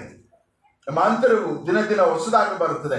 ಹೀಗಾಗಿ ಕ್ಷಣ ಮಾತ್ರವಿರುವ ಹಗುರವಾದಂತಹ ಸಂಕಟವನ್ನು ಅತ್ಯಧಿಕವಾದ ಪ್ರತಿಫಲವನ್ನು ಉಂಟು ಮಾಡಿ ನಮಗೆ ನಿರಂತರವಾಗಿರುವ ಗೌರವವನ್ನು ಪ್ರಭಾವವನ್ನು ಆತನು ನಮಗೆ ದೊರಕಿಸ್ತಾನೆ ಎಂಬುದಾಗಿ ನಾವು ನೋಡ್ತೇವೆ. ಅಂದ್ರೆ ಕ್ಷಣ ಮಾತ್ರ ಇರುವಂತಹ ಈ ಲೌಕಿಕವಾದಂತಹ ಸಂಕಟಗಳಲ್ಲಿ ಅಥವಾ ಕ್ಷಣ ಮಾತ್ರದಲ್ಲಿರುವಂತಹ ಇಹಲೋಕದ ಒತ್ತಡಗಳಲ್ಲಿ, ಕಷ್ಟಗಳಲ್ಲಿ ನಾವು ಸ್ಥಗಿತರಾಗದೆ ಅದನ್ನ ದಾಟಿ ನಾವು ಭವಿಷ್ಯವನ್ನ ಅಥವಾ ವಾಗ್ದಾನವನ್ನ ಮಾಡಿದಂತ ಆತನನ್ನ ನಾವು ಆಧಾರವಾಗಿ ಇಟ್ಟುಕೊಂಡು ಆತನಲ್ಲೇ ನಾವು ಬಯಸುವಾಗ ಅದರ ಒಂದು ಹೊಸತನಕ್ಕೆ ನಾವು ಹೆಜ್ಜೆ ಇಡುವಂತವರಾಗ್ತೇವೆ. ಹೀಗಾಗಿ ಆತನು ಹೇಳುವಂಥದ್ದು, ಇಗೋ ನಿಮ್ಮ ಮಧ್ಯದಲ್ಲಿ ಒಂದು ಹೊಸ ಕಾರ್ಯವನ್ನ ನಾನು ಮಾಡ್ತೇನೆ. See I am going to do a new thing. Maybe ನಮ್ಮಿಂದ ಅದನ್ನ ಗ್ರಹಿಸ್ಲಿಕ್ಕೆ ಆಗದೆ ಇರಬಹುದು, ಅದನ್ನ ಅರ್ಥ ಮಾಡ್ಕೊಳ್ಲಿಕ್ಕೆ ಆಗದೆ ಇರಬಹುದು, ಅಥವಾ ಮುಂದೆ ಏನಾಗ್ತದೆ ಅನ್ನುವಂಥದ್ದನ್ನ ಊಹೆ ಮಾಡ್ಲಿಕ್ಕೆ ಆಗದೆ ಇರಬಹುದು. ಆದ್ರೆ ವಾಗ್ದಾನ ಮಾಡಿದಂತಹ ದೇವರು ಅದನ್ನು ಮಾಡಲಿಕ್ಕೆ ಶಕ್ತನಾಗಿದ್ದಾನೆ. ಆತನನ್ನ ನಂಬುವಾಗ ಆತನ ಮುಖಾಂತರವಾಗಿ ನಡೆಯುವಂತಹ ಈ ಒಂದು ನೂತನ ಕಾರ್ಯಗಳು ಅಥವಾ ಹೊಸ ಕಾರ್ಯಗಳು ನಾವು ಅದರಲ್ಲಿ ಸಾಧನಗಳಾಗ್ತವೆ ಅಥವಾ ಅದರ ಅನುಭವದಲ್ಲಿ ನಾವು ದಾಟಿ ಹೋಗ್ತೇವೆ. 2ನೇದಾಗಿ ಬದಲಾವಣೆಯನ್ನ ಅಳವಡಿಸಿಕೊಳ್ಳುವಂಥದ್ದು. So embracing the changes. ನಾವು ಅದೇ 43ನೇ ಅಧ್ಯಾಯದ 18ನೇ ವಾಕ್ಯವನ್ನ ನಾವು ಓದೋಣ. 43ನೇ ಅಧ್ಯಾಯದ 18ನೇ ಹಳೆಯ ಸಂಗತಿಗಳನ್ನು ಯೆಹೋವನಿಗನುತ್ತಾನೆ, ಹಳೆಯ ಸಂಗತಿಗಳನ್ನು ಜ್ಞಾಪಕಕ್ಕೆ ತಂದುಕೊಳ್ಳಬೇಡಿರಿ, ಪುರಾತನ ಕಾರ್ಯಗಳನ್ನು ಮರೆತು ಬಿಡಿ, ಈಗ ಹೊಸ ಕಾರ್ಯವನ್ನು ಮಾಡುವೆನು. Thank you brother. ಹಳೆ ಸಂಗತಿಗಳನ್ನ ಜ್ಞಾಪಕಕ್ಕೆ ತಂದುಕೊಳ್ಳಬೇಡ್ರಿ, ಪುರಾತನ ಕಾರ್ಯಗಳನ್ನ ನೀವು ಮರೆತು ಬಿಡ್ರಿ. ಅಂದ್ರೆ ಈ ಐಗುಪ್ತ ದೇಶದಲ್ಲಿ ಗುಲಾಮದನದಲ್ಲಿದ್ದಂತಹ ಇಸ್ರೇಲನ್ನು ಆಲೋಚನೆ ಮಾಡಿ, ಅವರು ಅರಣ್ಯ ಮಾರ್ಗವಾಗಿ ವಾಗ್ದಾನ ಮಾಡಿದಂತಹ ದೇಶಕ್ಕೆ ಮೋಶೆಯ ನಾಯಕತ್ವದಲ್ಲಿ ನಡೆಸಲ್ಪಟ್ಟಾಗ ಅವರು ಪದೇ ಪದೇ ಅವರು ಗುಣಗುಡ್ತಾ ಇದ್ದದ್ದು ಏನಂತ ಹೇಳಿದ್ರೆ, ನಮಗೆ ಐಗುಪ್ತದಲ್ಲೇ ಚೆನ್ನಾಗಿತ್ತು, ಅಲ್ಲೇ ನಮಗೆ ಒಳ್ಳೆ ಊಟ ಸಿಗ್ತಾ ಇತ್ತು, ಅಲ್ಲೇ ಒಳ್ಳೆ ನೆಮ್ಮದಿಯಾಗಿದ್ವಿ ಅಥವಾ ಸಮಾಧಾನವಾಗಿದ್ವಿ, ಅಥವಾ ಅಲ್ಲೇ ನಮಗ್ ಚೆನ್ನಾಗಿತ್ತು. ಈ ಒಂದು ಕಾಡಲ್ಲಿ ಕರ್ಕೊಂಡು ಬಂದು ಅಥವಾ ಈ ಮರಳುಗಾಡಲ್ಲಿ ನಮ್ಮನ್ನು ಕರ್ಕೊಂಡು ಬಂದು ನೀನು ನಮ್ಮನ್ನ ಸಾಯಿಸ್ತಾ ಇದೀಯಾ, ಅಥವಾ ಎಲ್ಲಿ ನೀನು ಕಾಣಿಸ್ತಾ ಇಲ್ಲ, ನಮಗೆ ಯಾರಾದ್ರೂ ಬೇಕು ಅನ್ನುವಂತಹ ವಿವಿಧವಾದಂತಹ ರೀತಿಯಲ್ಲಿ ಅವರು ಗುಣಗುಟ್ಟುವಂಥದ್ದನ್ನ ಅಥವಾ ವಿವಿಧವಾದಂತಹ ರೀತಿಯಲ್ಲಿ ಅವರು ದೇವರಿಗೆ ವಿರೋಧವಾಗಿ ನಡ್ಕೊಳ್ಳುವಂಥದ್ದನ್ನ ನಾವು ಕಾಣ್ತೀವಿ. ಹೀಗಾಗಿ ಇದನ್ನ ಕೇಳಿಸ್ಕೊಂಡಿದ್ದಂತಹ ಯಹೂದ್ಯರು ಅನೇಕರು ಒಂದು ವೇಳೆ ಅದೇ ರೀತಿಯಾಗಿ ಅವರು ಗುಣಗುಡ್ತಾ ಇರಬಹುದು. ಹೀಗಾಗಿ ದೇವರು ಅವ್ರಿಗೆ ಹೇಳ್ತಾ ಇರುವಂತದ್ದು ಏನಂತ ಹೇಳಿದ್ರೆ, ನೀವು ಹಳೆಯ ಸಂಗತಿಗಳನ್ನ ಜ್ಞಾಪಕಕ್ಕೆ ತಂದುಕೊಳ್ಬೇಡ್ರಿ. ಅವರ ಪರಿಸ್ಥಿತಿಯಲ್ಲಿ ಆ ಮೈಂಡ್ ಸೆಟ್ ಬೇಡ ನಿಮಗೆ, ಅದನ್ನ ತೆಗೆದು ಹಾಕ್ರಿ. ನೀವು ನೂತನ ಕಾರ್ಯಗಳನ್ನ ಅಥವಾ ನೂತನ ಸಂಗತಿಗಳನ್ನ ನೀವು ಎದುರು ನೋಡ್ಲಿಕ್ಕೆ ನಿಮ್ಮನ್ನ ನೀವು ಸಿದ್ಧಪಡಿಸ್ಕೊಳ್ರಿ ಎಂಬುದಾಗಿ ಇಲ್ಲಿ ಹೇಳ್ತಾ ಇರುವಂತನ್ನ ಕಾಣ್ತೇವೆ. ಹೀಗಾಗಿ ಆತನ ಹೇಳುವಂಥದ್ದು, ಹಳೆಯ ಸಂಗತಿಗಳನ್ನ ಜ್ಞಾಪಕಕ್ಕೆ ತಂದುಕೊಳ್ಳದೆ ಪುರಾತನ ಕಾರ್ಯಗಳನ್ನ ನೀವು ಮರೆತು ಬಿಟ್ಟು ಮುಂದೆ ನಿಮಗೆ ಸಿದ್ಧವಾಗಿರುವಂತಹ ನೂತನ ಕಾರ್ಯಕ್ಕೆ ಪ್ರವೇಶಿಸಲಿಕ್ಕೆ ನೀವು ಸಿದ್ಧವಾಗಿ ಬಂದ್ರಿ ಎಂಬುದಾಗಿ ಆತನು ಹೇಳ್ತಾ ಇದ್ದಾನೆ. ಅಂದ್ರೆ ನಿಮ್ಮ ಹಳೆಯ ಸಂಗತಿಗಳನ್ನ ಬಿಟ್ಟುಬಿಡ್ರಿ. Do not allow your past failure to succeed your future. ಅಂದ್ರೆ ನಿಮ್ಮ ಕಹಿಯಾದಂತಹ ಘಟನೆಗಳು ನಿಮ್ಮ ಭೂತಕಾಲದಲ್ಲಿ ನಿಮ್ಮನ್ನು ಸೋಲಿಸಿದ ಹಾಗೆ ನಿಮ್ಮ ಭವಿಷ್ಯತ್ ಕಾಲದಲ್ಲೂ ಸೋಲ್ತೀವಿ ಎಂಬುದಾಗಿ ನೀವು ನಿಮ್ಮ ಮನಸ್ಸನ್ನ ಅದರ ಮೇಲೆ ಇಟ್ಕೊಳ್ಬೇಡ್ರಿ. ನೀವು ಅವುಗಳನ್ನ ಜಯಿಸಿ ಅಥವಾ ಅಂತ ಒಂದು ಸನ್ನಿವೇಶಗಳಿಂದ, ಪರಿಸ್ಥಿತಿಗಳಿಂದ ಜಯಿಸಿ ಆತನು ಅದಕ್ಕೂ ಮೇಲಾದಂತ ಕಾರ್ಯಗಳನ್ನ ಮಾಡಲಿಕ್ಕೆ ಶಕ್ತನಾಗಿದ್ದಾನೆಂಬುದಾಗಿ ನೀವು ಆತನ ನಂಬುವಂಥದ್ದೇ ಆದ್ರೆ ಆ ಒಂದು ನೂತನ ಕಾರ್ಯಗಳಲ್ಲಿ ನಾವು ಮುಂದೆ ಸಾಗ್ಲಿಕ್ಕೆ ಸಾಧ್ಯ. ಹೀಗಾಗಿ ಆತನು ಹೇಳುವಂಥದ್ದು, C I am doing A new thing, ನಾನು ನಿಮ್ಮ ಮಧ್ಯದಲ್ಲಿ ಒಂದು ಹೊಸ ಕಾರ್ಯವನ್ನ ಮಾಡ್ತೇನೆ ಎಂಬುದಾಗಿ ಆತನು ವಾಗ್ದಾನ ಮಾಡುವಾಗ ಅದನ್ನ ನಾವು ನಂಬಬೇಕು, ಅದನ್ನ ಸ್ವೀಕಾರ ಮಾಡಬೇಕು ಮತ್ತು ಅದನ್ನ ನಮ್ಮ ಕಾರ್ಯರೂಪದಲ್ಲಿ ನಾವು ಕಾಣುವಂತವರಾಗಬೇಕು. ಅಂದ್ರೆ ನಾವು ಅದಕ್ಕೆ ಪ್ರಯಾಸ ಪಡಬೇಕು, ನಮ್ಮ ಒಂದು ಎಫರ್ಟ್ಗಳನ್ನ ನಾವು ಹಾಕಬೇಕು. ನಮ್ಮ ಪ್ರಯಾಸವನ್ನು ನಾವು ಹಾಕಿದಾಗ ಅದರ ಫಲವನ್ನ ನಾವು ಖಂಡಿತವಾಗಿ ಕಾಣ್ತೇವೆ. ಯಾವ ಕಾರಣಕ್ಕೂ ನಾವು ವಂಚಿತರಾಗುವುದಿಲ್ಲ. ಆಗ ನಮಗೆ ಅವಕಾಶಗಳು, ಹಾಗೆ ಆ ಒಂದು ಸಂದರ್ಭಗಳಲ್ಲಿ ನಮಗೆ ಜಯವನ್ನ ಕಾಣಲಿಕ್ಕೆ ಅಥವಾ ಜಯವನ್ನ ಅನುಭವಿಸಲಿಕ್ಕೆ ಅವಕಾಶಗಳು ನಮ್ಮ ಮಧ್ಯದಲ್ಲಿ ಅವುಗಳು ತಾನಾಗಿ ಬರ್ತವೆ. ಯಾಕಂದ್ರೆ ಅದನ್ನ ಹೇಳುವಂಥದ್ದು ನಾವು ಓದಿದಾಗೆ 19ನೇ ವಾಕ್ಯದಲ್ಲಿ, ಆತನು ಅರಣ್ಯದಲ್ಲಿ ಮಾರ್ಗಗಳನ್ನ ಮಾಡಿ, ಅರಣ್ಯದಲ್ಲಿ ಅಥವಾ ದಿಟ್ಟ ಅರಣ್ಯದಲ್ಲಿ ಆತನು ಮಾರ್ಗಗಳನ್ನ ಏರ್ಪಡಿಸಿ ಅಡವಿಯಲ್ಲಿ ನದಿಗಳನ್ನ ಹರಿಸುವೆನು ಎಂಬುದಾಗಿ ಹೇಳುವಾಗ ಆತನು ನಮ್ಮ ವೈಯಕ್ತಿಕ ಜೀವಿತದಲ್ಲಿ ಆಗ್ಲಿ ಅಥವಾ ಕುಟುಂಬ ಜೀವಿತದಲ್ಲಿ ಆಗ್ಲಿ, ನಮ್ಮ ಉದ್ಯೋಗದಲ್ಲಿ ಆಗ್ಲಿ, ಆರೋಗ್ಯದಲ್ಲಿ ಆಗ್ಲಿ, ಅನಾರೋಗ್ಯದಲ್ಲಿ ಆಗ್ಲಿ, ಅಥವಾ ನಮ್ಮ ವ್ಯಾಪಾರ ವ್ಯವಹಾರಗಳಲ್ಲಿ ಆಗ್ಲಿ, ಅಥವಾ ಯಾವುದೇ ಒಂದು ಸನ್ನಿವೇಶಗಳಲ್ಲಿ ಆಗ್ಲಿ, ಒಂದು ವೇಳೆ ಅಂತ ಒಂದು ಕಠಿಣವಾದಂತಹ ಪರಿಸ್ಥಿತಿಗಳಲ್ಲಿ ನಾವು ಸಿಕ್ಕಿ ಹಾಕಿಕೊಂಡಿರುವಂತದ್ದೇ ಆದ್ರೆ ಆತನು ಹೇಳುವಂಥದ್ದು, ನಿಮ್ಮ ಪರಿಸ್ಥಿತಿಗಳಿಗಿಂತಲೂ ಕೂಡ ಅಧಿಕವಾದಂತಹ ಕಾರ್ಯಗಳನ್ನು ನಾನು ಮಾಡ್ಲಿಕ್ಕೆ ಶಕ್ತನಾಗಿದ್ದೇನೆ. ಯಾಕಂದ್ರೆ ನಾನೇ ರಕ್ಷಕ, ನನ್ನ ಹೊರತು ಇನ್ಯಾರಿಂದಲೂ ಕೂಡ ನಿಮ್ಮನ್ನ ರಕ್ಷಿಸ್ಲಿಕ್ಕೆ ಸಾಧ್ಯ ಇಲ್ಲ. ನನ್ನ ಹೊರತು ಇನ್ಯಾರಿಂದಲೂ ಕೂಡ ನಿಮ್ಮ ಮಧ್ಯದಲ್ಲಿ ಹೊಸ ಕಾರ್ಯಗಳನ್ನ ಮಾಡ್ಲಿಕ್ಕೆ ಸಾಧ್ಯ ಇಲ್ಲ ಎಂಬುದಾಗಿ ಆತನು ಇಲ್ಲಿ ತನ್ನನ್ನು ತಾನು ಪ್ರಕಟಪಡಿಸಿಕೊಳ್ಳುವಂತನಾಗಿದ್ದಾನೆ. ಒಂದು ಉದಾಹರಣೆ ನಿಮ್ಮ ಮಧ್ಯದಲ್ಲಿ ಹೇಳಲಿಕ್ಕೆ ಇಷ್ಟಪಡ್ತೇನೆ. ಹೀಗೆ ಒಂದು ಸಭೆಯ ಎದುರುಗಡೆ ಒಂದು ಬಾರ್ ಇತ್ತು. ಒಬ್ಬರು ಸೇವಕರಿಂದ ನಾನು ಕೇಳಿಸ್ಕೊಂಡಿದ್ದೀನಿ, ಆ ಬಾರ್ ಇತ್ತಂತೆ. ಆ ಬಾರು ಅಲ್ಲಿಂದ ಹೋಗ್ಲಿ ಅಂತ ಹೇಳಿ ಸಭೆಯವರೆಲ್ಲ ಪ್ರಾರ್ಥನೆ ಮಾಡ್ತಾ ಇದ್ದಾರೆ. ಉಪವಾಸ ಪ್ರಾರ್ಥನೆಯಲ್ಲಿ ಅಥವಾ ಆರಾಧನೆಗೆ ಬಂದಂತ ಸಮಯದಲ್ಲಿ ಮತ್ತೆ ಅನೇಕರು ತಮ್ಮ ತಮ್ಮ ಮನೆಗಳಲ್ಲಿ ಕೂಡ ಆ ಒಂದು ಬಾರನ್ನ ನಮ್ಮ ಸಭೆ ಮುಂದೆಯಿಂದ ತೆಗೆದುಕೊಡಿಸುವ ಅಥವಾ ಬಾರ್ ಇಲ್ಲಿಂದ ಮುಚ್ಚಲ್ಪಟ್ಲಿ ಎಂಬುದಾಗಿ ಮಾಡ್ತಾ ಇದ್ರ. ಈ ಒಂದು ಪ್ರಾರ್ಥನೆ ಮಾಡ್ತಾ ಇರುವಂಥದ್ದು ಆ ಬಾರ್ ಓನರ್ಗೆ ಗೊತ್ತಾಗಿದೆ. ಈ ಸಭೆಯವರೆಲ್ಲ ಸೇರಿ ನಮ್ಮ ಬಾರ್ ಮುಚ್ಚಬೇಕು ಅಂತ ಪ್ರಾರ್ಥನೆ ಮಾಡ್ತಾ ಇದ್ದಾರೆ ಅಂತ ಓನರ್ಗೆ ಗೊತ್ತಿಲ್ಲ. ಕ್ರಮೇಣ ಆ ಬಾರು ಅಲ್ಲಿ ಮುಚ್ಚೋಯ್ತು. ಮುಚ್ಚೋದ ತಕ್ಷಣ ಆ ಬಾರ್ ಓನರು ಚರ್ಚಿನಲ್ಲಿ ಪ್ರಮುಖ ವ್ಯಕ್ತಿಯಾದಂತಹ ಸೇವಕರ ಮೇಲೆ ಒಂದು ಕೋರ್ಟ್ ಕೇಸನ್ನ ಹಾಕಿ ಒಂದು ಸಮನ್ಸ್ ಅನ್ನ ಕಳಿಸ್ತಾರೆ. ಆ ಸಮನ್ಸ್ ಬಂದಾಗ ಸಭಾಪಾಲಕರು ಸಭೆಯ ಪರವಾಗಿ ಕೋರ್ಟ್ ಅಲ್ಲಿ ಹೋಗಿ ನಿಲ್ಬೇಕು. ಅಲ್ಲಿ ಜಡ್ಜ್ ಕೇಳ್ತಾರಂತೆ, ಏನು ಪಾಸ್ಟ್ರೆ, ನೀವು ಪ್ರಾರ್ಥನೆ ಮಾಡಿ ಇವ್ರು ಬಾರು ಮುಚ್ಚೋಯ್ತು ಅಂತ ನಿಮ್ಮೇಲೆ ದೂರು ಕೊಟ್ಟಿದ್ದಾರೆ, ಹೌದಾ? ಆ ಸಭಾಪಾಲಕರು ಹೇಳಿದ್ರಂತೆ, ಅಯ್ಯಯ್ಯೋ, ಅದು ಮುಚ್ಚೋಗಿರೋದು ಸತ್ಯ ಸ್ವಾಮಿ, ಆದ್ರೆ ನಾವು ಪ್ರಾರ್ಥನೆ ಮಾಡಿ ಮುಚ್ಚೋಗಿದೆ ಅನ್ನೋದು ಸುಳ್ಳು ಅದು ಅಂತ. ಅಂದ್ರೆ ಅವರು ಪ್ರಾರ್ಥನೆ ಮಾಡಿ ಉತ್ತರ ಸಿಕ್ಕಿದೆ ಅಂತ ಅವ್ರಿಗೆ ನಂಬಿಕೆ ಇಲ್ಲ. ಈ ಪರಿಸ್ಥಿತಿ ನಮ್ಮಲ್ಲಿ ಕೂಡ ಅನೇಕರಿಗೆ ಆಗ್ಲಿಕ್ಕೆ ಸಾಧ್ಯತೆ ಉಂಟು. ನಾವು ಪ್ರಾರ್ಥನೆ ಮಾಡಿರ್ತೀವಿ, ನನ್ನ ಪರಿಸ್ಥಿತಿಗಳು ಬದಲಾಗಬೇಕು, ನನ್ನ ಸನ್ನಿವೇಶಗಳು ಬದಲಾಗಬೇಕು, ಅಥವಾ ನಮ್ಮ ಮನೆಯಲ್ಲಿ ಇಂಥ ಬದಲಾವಣೆಗಳನ್ನ ಕಾಣಬೇಕು, ಅಥವಾ ನನ್ನಲ್ಲೇ ಇಂಥ ಬದಲಾವಣೆಗಳು ಬರಬೇಕಂತ ನಾವೇ ಪ್ರಾರ್ಥನೆ ಮಾಡ್ತಾ ಇದ್ದೀವಿ. ಆದ್ರೆ ಆ ಬದಲಾವಣೆಗಳಾಗುವಂತ ಸಾಧ್ಯತೆಗಳಿರುವಾಗ ನಮಗೆ ನಂಬಿಕೆ ಇರಲ್ಲ.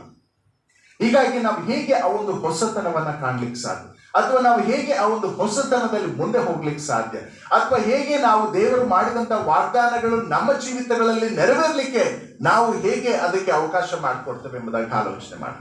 ಹೀಗಿರುವಾಗ ದೇವರು ಹೇಳುವಂಥದ್ದು, ನಿಮ್ಮಲ್ಲಿ ಬದಲಾವಣೆಗಳು ಬರುವಾಗ ಅದನ್ನ ಅಳವಡಿಸ್ಕೊಳ್ಳಿ. You embrace the changes that comes to you.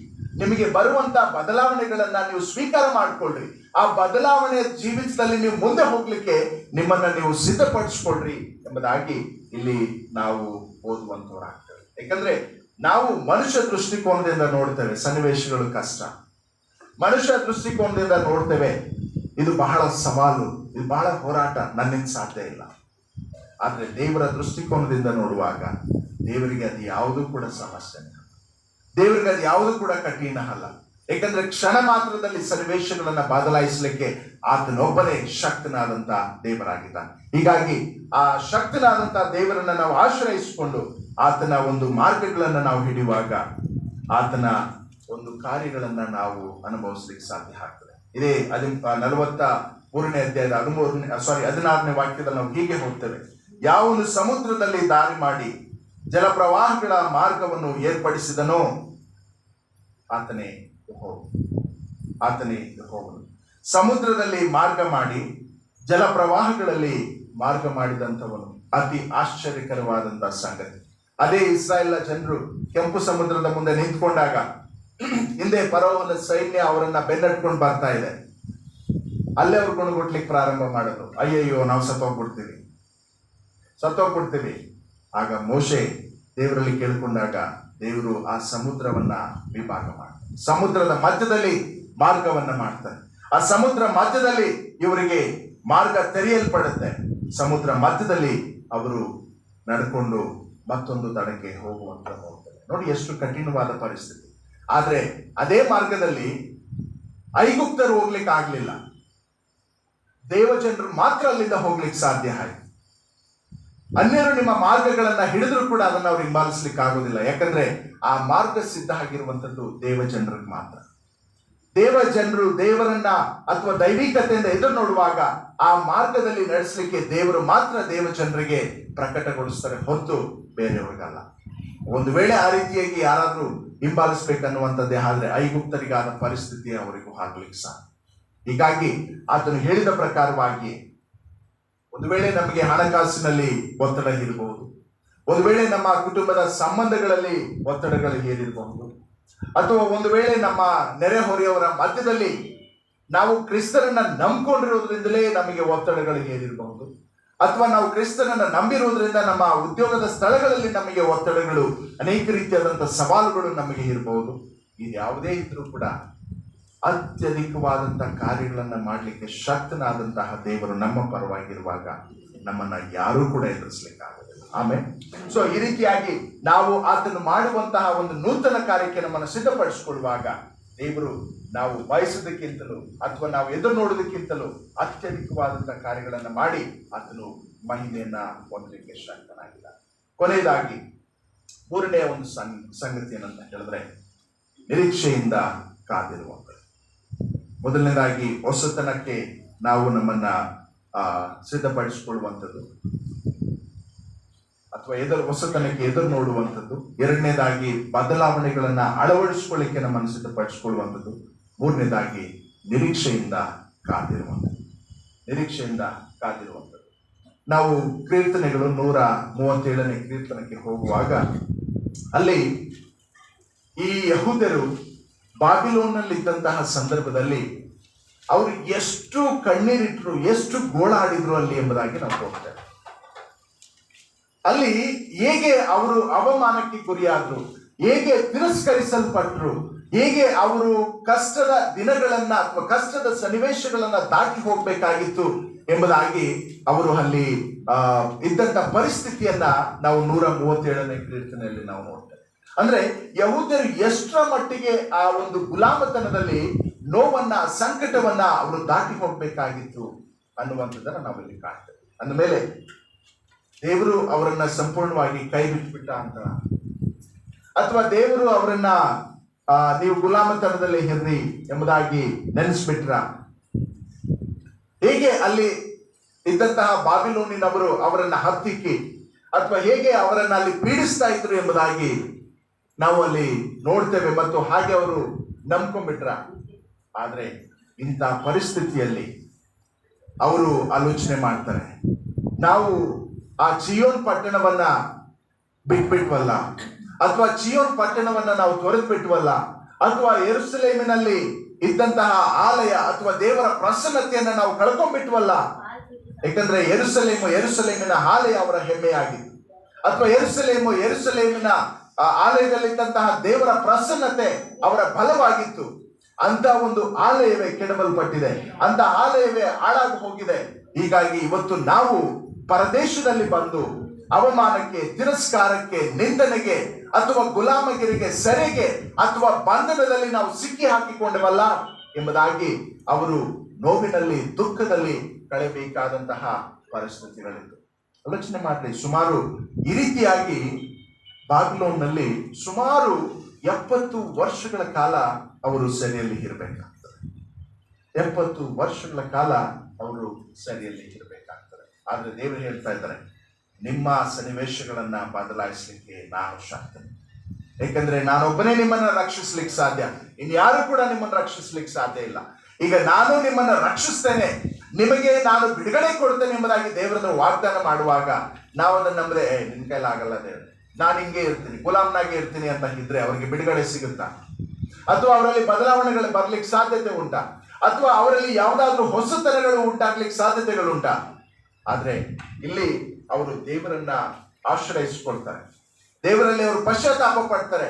ನಾವು ತಪ್ಪು ಮಾಡಿದ್ವಿ ಸ್ವಾಮಿ, ನಮ್ಮನ್ನ ನೀನು ಕ್ಷಮಿಸು ಎಂಬುದಾಗಿ ಅವರು ಪಶ್ಚಾತ್ತಾಪ ಪಡುವಾಗ ನಾವು ಮುಂದೆ ನೋಡ್ತೇವೆ, ಅದರಲ್ಲಿ ಅವರಿಗೆ ಬಿಡುಗಡೆ ಆಗಿ ಅನೇಕರು ಆ ಒಂದು ಬಾಬಿಲೋನ್ ದೇಶದಿಂದ ಮತ್ತೆ ಅವರು ಇಸ್ರಾಯೇಲಿಗೆ ಬರ್ತಾರೆ. ಅನೇಕರು ತಮ್ಮ ಸ್ವದೇಶಕ್ಕೆ ಬರ್ತಾರೆ, ಮತ್ತೆ ಯೆರೂಸಲೇಮಿಗೆ ಬರ್ತಾರೆ, ಮತ್ತೆ ಅಲ್ಲಿ ದೇವರನ್ನ ಆರಾಧನೆ ಮಾಡುವಂತಹ ಪರಿಸ್ಥಿತಿಗೆ ಅವರು ಅಲ್ಲಿ ಬರ್ತಾರೆ. ಹೀಗಿರುವಾಗ ದೇವರ ವಾಗ್ದಾನಗಳು ಈ ಒಂದು ನೂತನ ವರ್ಷಕ್ಕೆ ಕಾಲಿಡುವಂತಹ ನಮ್ಮಲ್ಲಿ ಅದು ನೆರವೇರಬೇಕಾದ್ರೆ ನಾವು ಆ ಹೊಸತನವನ್ನ ಹಂಬಲಿಸಬೇಕು. ಹೊಸತನದ ಬದಲಾವಣೆಗಳನ್ನ ನಾವು ಮಾಡಿಕೊಳ್ಳಿಕ್ಕೆ ಸಿದ್ಧರಿರಬೇಕು. ಮಾತ್ರವಲ್ಲ, ಆ ವಾಗ್ದಾನಗಳಲ್ಲಿ ನಾವು ಆತನಲ್ಲಿ ಕಾದಿರುವಾಗ, ಆತನನ್ನೇ ನಿರೀಕ್ಷಿಸಿಕೊಂಡಿರುವಾಗ ಆ ಹೊಸತನದಲ್ಲಿ ನಾವು ಮುಂದೆ ಹೋಗ್ಲಿಕ್ಕೆ ಸಾಧ್ಯ ಆಗುತ್ತೆ.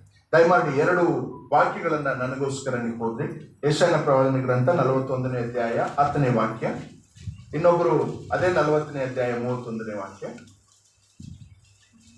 ಯೆಶಾಯ 41:10. ನೀನಂತೂ ಹೆದರಬೇಡ, ನಾನೇ ನಿನ್ನೊಂದಿಗಿದ್ದೇನೆ. ದಿಗ್ಭ್ರಮೆಗೊಳ್ಳದಿರೋ, ನಾನೇ ನಿನ್ನ ದೇವರು. ನಾನು ನಿನ್ನನ್ನು ಬಲಪಡಿಸುತ್ತೇನೆ, ಹೌದು ನಿನಗೆ ಸಹಾಯ ಕೊಡುತ್ತೇನೆ. ನನ್ನ ಧರ್ಮದ ಬಲಗೈಯನ್ನು ನಿನಗೆ ಆಧಾರ ಮಾಡುತ್ತೇನೆ. Thank you brother. ನೀನಂತೂ ಹೆದರಬೇಡ. ಸನ್ನಿವೇಶಗಳು ಎಷ್ಟೇ ಕಠಿಣವಾಗಿರ್ಲಿ, ನಿರೀಕ್ಷೆಗಳನ್ನ ಮಾತ್ರ ಕಳ್ಕೊಳ್ಬೇಡ್ರಿ. ಪರಿಸ್ಥಿತಿಗಳು ಬದಲಾಗ್ತವೆ, ಸೋತು ಹೋಗ್ಬೇಡ್ರಿ, ದಿಗ್ಭ್ರಮೆಗೊಳ್ಬೇಡ್ರಿ. ಯಾಕಂದ್ರೆ ನಾನೇ ನಿನ್ನ ದೇವರು, ನಾನೇ ಯೆಹೋವನೆಂದು ನೀವು ತಿಳ್ಕೊಳ್ರಿ ಎಂಬುದಾಗಿ ಆತನು ಪ್ರಾರಂಭದಲ್ಲಿ ಹೇಳಿದ ಪ್ರಕಾರವಾಗಿ ನೀವು ನನ್ನನ್ನ ಆಶ್ರಯಿಸಿಕೊಳ್ಳುವಾಗ, ನಾನೇ ದೇವರು ಎಂಬುದಾಗಿ ತಿಳ್ಕೊಳ್ಳುವಾಗ, ನಿಮ್ಮನ್ನ ಎಂಥದ್ದೇ ಪರಿಸ್ಥಿತಿಯಲ್ಲಿದ್ರೂ ಕೂಡ ನಾನು ಬಿಡಿಸಿ ನಿಮ್ಮನ್ನ ಮುಂದೆ ನಡೆಸ್ತೇನೆ.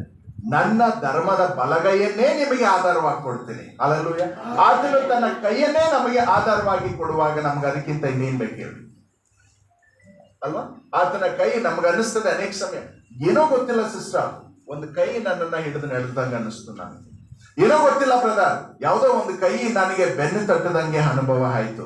ಅಥವಾ ಏನೋ ಗೊತ್ತಿಲ್ಲ ಬ್ರದರ್, ನನಗೆ ಒಂದು ಕೈ ನನ್ನ ಮೇಲೆ ಯಾವಾಗ್ಲೂ ನನ್ನ ಹೆಗಲ ಮೇಲೆ ಇದ್ದಂಗೆ ಅನ್ನಿಸ್ತಾ ಇತ್ತು. ದೇವರ ಬಲಗೈ, ಧರ್ಮದ ಬಲಗೈನ ಆತನು ಆಧಾರವಾಗಿ ಕೊಟ್ಟು, ಆತನು ತಾನು ವಾಗ್ದಾನ ಮಾಡಿದ ಪ್ರಕಾರವಾಗಿಯೇ ಆತನು ನಮ್ಮನ್ನ ಮುಂದೆ ನಡೆಸಲಿಕ್ಕೆ ಶಕ್ತನಾದಂತಹ ದೇವರಾಗಿದ್ದಾನೆ. ಅದೇ 40ನೇ ಅಧ್ಯಾಯದ 31ನೇ ವಾಕ್ಯ. ಹದ್ದುಗಳಂತೆ ರೆಕ್ಕೆಗಳನ್ನು ಕಾಚಿಕೊಂಡು ಏರುವರು, ಓಡಿ ದಣಿಯರು, ನಡೆದು ಬಳಲಿರು. Thank you so much. 40ನೇ ಅಧ್ಯಾಯದ 31ನೇ ವಾಕ್ಯದಲ್ಲಿ ನಾವು ನೋಡುವಾಗ ಇಲ್ಲಿ ಯೆಹೋವನನ್ನ ನಿರೀಕ್ಷಿಸಿಕೊಂಡು ಅವರು ಹೊಸ ಬಲವನ್ನ ಹೊಂದುವರು ಎಂಬುದಾಗಿ ಹೋಗ್ತಾರೆ. ನಮ್ಮಲ್ಲಿರುವಂತಹ ಬಲ ಸಾಕಾಗೋದಿಲ್ಲ, ನಾವು ಕುಂದು ಹೋಗ್ತೇವೆ, ನಿರಾಶರಾಗ್ತೇವೆ. ಆಗ ಅದನ್ನು ಹೇಳುವಂಥದ್ದು ಹೊಸ ಬಲವನ್ನ, ಅಥವಾ ಇನ್ನೂ ಹೆಚ್ಚಾದ ಬಲವನ್ನ, ಅಧಿಕವಾದಂತಹ ಬಲವನ್ನ. ಈಗ ಸಾಧಾರಣವಾಗಿ ಇದನ್ನ ಒಬ್ಬರಿಂದ ಹೆಚ್ಚಲಿಕ್ಕೆ ಕಷ್ಟ, ನನಗೆ ಬಲ ಸಾಲೋದಿಲ್ಲ ಅನ್ನೋದಾದ್ರೆ ಇನ್ನೊಬ್ರು ಬಂದು ಕೈ ಜೋಡಿಸಿದಾಗ ನಮಗೆ ಬಲ ಬರುತ್ತೆ. ಆಗ ಇಬ್ರು ಸೇರಿ ಇದನ್ನ ಎತ್ತಲಿಕ್ಕೆ ಸಾಧ್ಯ ಅಲ್ಲ.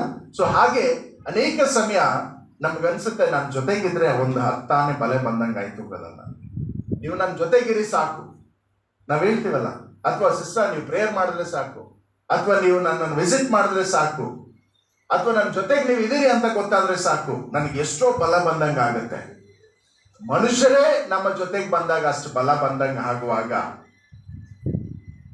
ಆ ದೇವರೇ ನಮ್ಮ ಜೊತೆಗಿದ್ರೆ ಇನ್ನಷ್ಟು ಬಲ ಬರಬೇಕು ನಮ್ಗೆ. ಹೀಗಾಗಿ ಆತನು ಹೇಳುವಂಥದ್ದು, ಯೆಹೋವನನ್ನು ನಿರೀಕ್ಷಿಸುವವರು ಹೊಸ ಬಲವನ್ನ ಹೊಂದುವರು. ಹೊಸ ಬಲ, ಅದನ್ನ ನಮ್ಮಿಂದ ಊಹೆ ಮಾಡ್ಲಿಕ್ಕೂ ಸಾಧ್ಯ ಇಲ್ಲ.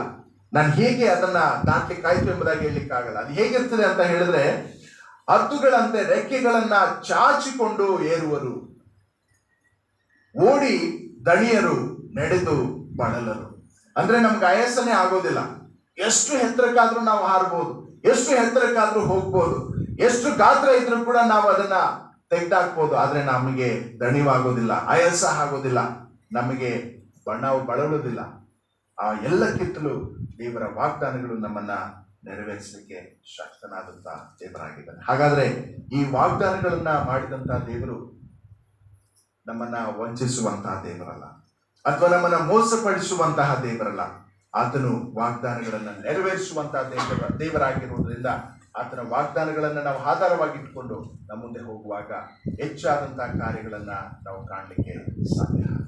ಸೊ ಹಾಗಾದ್ರೆ ದೇವರು ವಾಗ್ದಾನ ಮಾಡಿದ ಹಾಗೆ ಆ ಒಂದು ಹೊಸತನವನ್ನ ನಾವು ಎದುರು ನೋಡುತ್ತಾ ಆ ನೂತನ ಬದಲಾವಣೆಗಳನ್ನ ನಾವು ಅಳವಡಿಸಿಕೊಳ್ಳಿಕ್ಕೆ ನಮ್ಮನ್ನ ಸಿದ್ಧಪಡಿಸಿಕೊಂಡು ನಿರೀಕ್ಷೆಯಿಂದ ಆತನ ವಾಗ್ದಾನಗಳನ್ನ ಹಿಡ್ಕೊಂಡು ನಾವು ಕಾಯುವಂತದ್ದೇ ಆದ್ರೆ ಮುಂಬರುವಂತಹ ಈ ವರ್ಷದಲ್ಲಿ 2025ನೇ ವರ್ಷದಲ್ಲಿ ಮಹತ್ ಕಾರ್ಯಗಳನ್ನ ನಮ್ಮಿಂದ ಎಣಿಸ್ಲಿಕ್ಕೆ ಸಾಧ್ಯ ಆಗುವುದಿಲ್ಲ.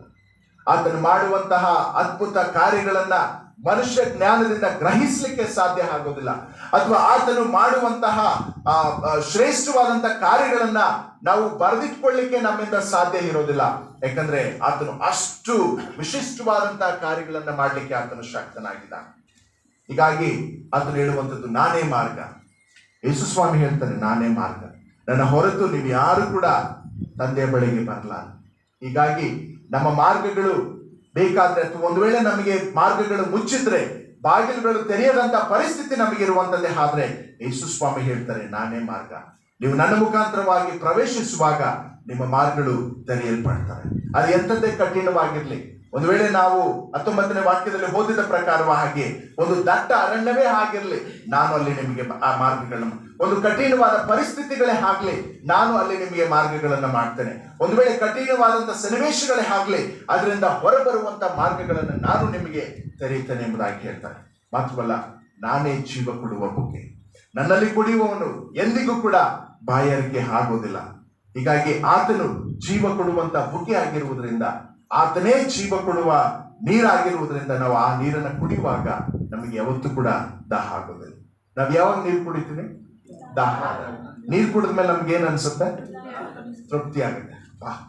ಎಷ್ಟು ತೃಪ್ತಿ ಆಯ್ತು ನಮ್ಗೆ. ಆ ಟೈಮಲ್ಲಿ ನಮ್ಗೆ ಏನು ಬೇಕಾಗಿಲ್ಲ, ಯಾವ ಜ್ಯೂಸು ಬೇಡ, ಎಳ್ನೀರು ಬೇಡ, ಮತ್ತೊಂದು ಬೇಡ, ನೀರೇ ಸಾಕು. ಆ ತೃಪ್ತಿಯನ್ನ ದೇವರು ನಮಗೆ ಕೊಡ್ಲಿಕ್ಕೆ ಶಕ್ತನಾಗಿದ್ದಾನೆ. ಯಾಕಂದ್ರೆ ಆತನು ದಣಿವಾರಿಸುವಂತಹ ರಕ್ಷಕನಾಗಿದ್ದಾನೆ.